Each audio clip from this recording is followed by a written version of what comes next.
இன்னைக்கு cook with கோமாளில இருந்து ஒரு டிஃப்ரெண்டான ரெசிபி பண்ணியிருக்கேன். ஒயிட் சாக்லேட்ல பூர்ணம் ஸ்டஃப் பண்ணி ஒரு டேஸ்டியான ஸ்வீட் ரெசிபி நல்லெண்ணெய்லாம் யூஸ் பண்ணி இந்த விளக்கு ரெசிபி எப்படி செய்யறதுன்னு இந்த வீடியோல பார்க்கலாம்.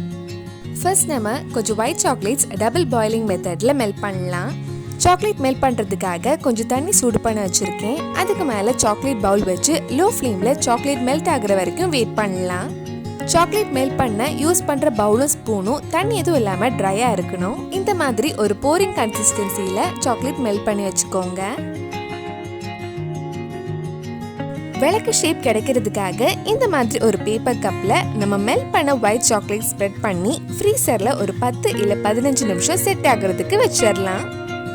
நீங்கள் ஒயிட் சாக்லேட் ஸ்ப்ரெட் பண்ணும்போது கொஞ்சம் திக்காகவே ஸ்ப்ரெட் பண்ணுங்க, அப்போ தான் விளக்கு கொஞ்சம் ஸ்ட்ராங்காக கிடைக்கும்.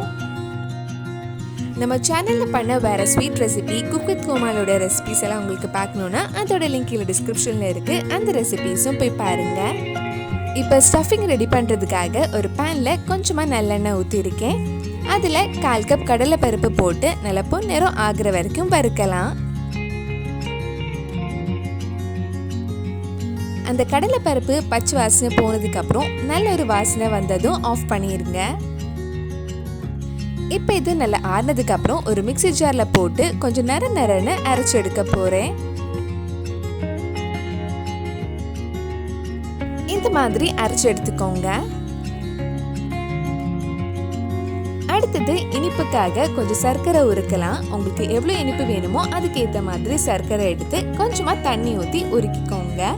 சர்க்கரை பாகுப்பதம் எதுவும் வர வேண்டாம், சர்க்கரை உருகினாலே போதும்.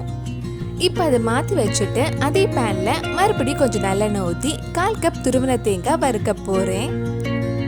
தேங்காய் வறுத்து நல்ல பொன்னிறம் ஆக வேண்டாம், நல்ல வாசம் வர வரைக்கும் வறுத்தா போதும்.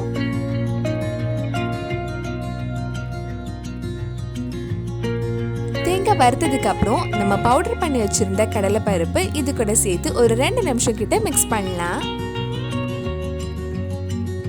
நல்லா மிக்ஸ் பண்ணதுக்கு அப்புறம் நம்ம உருக்கி வச்சிருந்த சர்க்கரை இதில் ஃபில்டர் பண்ணி கொஞ்சம் கொஞ்சமாக ஊற்றி மிக்ஸ் பண்ணலாம்.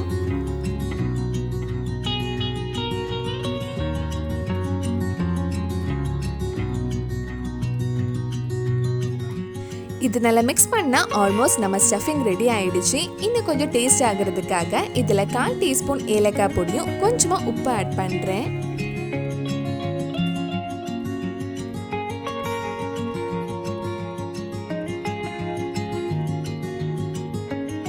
பூர்ணம் ரெடி ஆயிடுச்சு. உங்களுக்கு வேணும்னா கடைசி கொஞ்சம் நல்லெண்ணெயும் ஆட் பண்ணிக்கோங்க.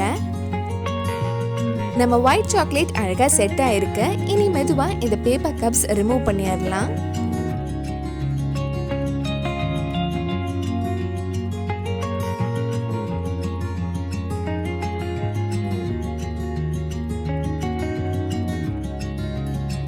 அழகா விளக்கு ஷேப்ல ரெடி ஆயிருக்கு. இனி இதுல நம்ம ரெடி பண்ண ஸ்டஃபிங் உள்ள வைக்கலாம். நல்ல சூடாறினதுக்கு அப்புறம் வச்சுக்கோங்க, இல்ல சூடா இருந்தா அந்த ஒயிட் சாக்லேட் மெல்ட் ஆக ஆரம்பிச்சிடும். இப்ப நடுவுல நல்லெண்ணெய்ல டிப் பண்ண ஒரு சின்ன திரி போடலாம். அந்த ஷோல எடிபிள் ஃப்ளவர் தான் யூஸ் பண்ணிருப்பாங்க, அது இல்லாதனால நான் ஒரு சின்ன திரி தான் யூஸ் பண்ணிருக்கேன்.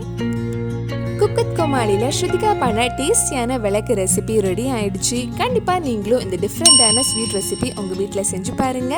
பிடிச்சிருந்தா இந்த வீடியோவை லைக் பண்ணுங்க, உங்க ஃப்ரெண்ட்ஸ் அண்ட் ஃபேமிலிக்கு ஷேர் பண்ணுங்க. வேற என்னெல்லாம் குக் வித் கோமாளி ரெசிபி நம்ம சேனல்ல ட்ரை பண்ணலான்னு கீழே கமெண்ட் பாக்ஸ்ல சொல்லுங்க. நீங்க இன்னும் என்னோட சேனலை சப்ஸ்கிரைப் பண்ணலைன்னா மறக்காம சேனலையும் சப்ஸ்கிரைப் பண்ணுங்க. கூடவே அந்த பெல் ஐக்கனை பிரஸ் பண்ணா நான் புது வீடியோ போட்ட உடனே உங்க போனுக்கு நோட்டிஃபிகேஷன் வந்துடும்.